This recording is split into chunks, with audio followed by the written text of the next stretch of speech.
Steve, never likes to lose in the FA Cup, but was the manner of the defeat perhaps a little disappointing? Listen, I'll give Tonbridge Angels full credit.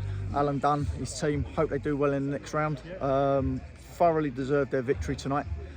But my disappointment is our application in the first half. And I spoke to Denzel, who's been here 10 years, and he agreed with me in the change room and talking to the boys there that was an embarrassment for this football club for 45 minutes. Second half, give it a go, but you're already 4-0 down. They then get a fifth, and they probably could have scored more, to be honest. Yeah, nowhere near the levels we produced on Saturday. They were good, they were clinical. We've scored 2 own goals and a penalty. But they've got to put themselves in them positions to get them goals, and they thoroughly deserve their victory tonight.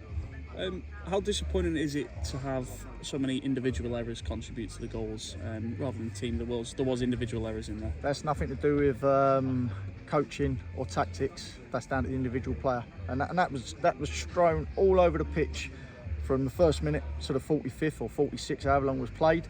And even in the second half, we were falling over. We were passing the ball to them so they can go through. It was a terrible, terrible evening for us. A good evening for Tonbridge, and again, like I say, credit to them, they've won the game. It's not often we've been in a scenario like this with a few defeats since you've been at the club. What's maybe different this year to previous years as to contributing to some of the results at the moment? Good question. I don't think that we are solid enough as we were, but we were Saturday. So what's changed? So in, I don't know, three days. What's changed from being nice and solid and keeping a clean sheet to absolute ridiculous errors that we made tonight? And that ain't just the goals, that's us passing from A to B. That's us tracking runners. You know, just the basics in football where you have to tackle, you have to run, and you have to be able to pass. And players get paid decent money to do that. And I just identified a bit there where Marcus Sablier got the ball in front of our dugout, turned inside, gave it to Scott Wagstaff, who's been a pro and played at a very good level for a number of years. He flipped the ball in behind for runners to run. We don't do that because we think we're better than that, and we don't need to do that. And that's what's got to change.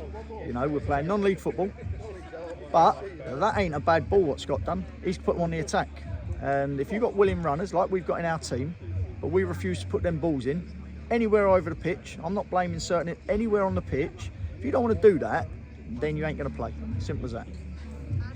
Saturday presents a bit of an unknown opportunity. Berkhamsted, a team we won't know much about, and I presume you don't know much about it, but what are you expecting when you do have a game against sort of unknown opposition like that? Well, we're having watched in terms of the videos and stuff, like we do the analysis, like we do with every team.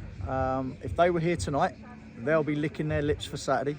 They won't be worried about coming to us. They've been at Billericay recently and got beat. They lost their last game 3-0, I believe.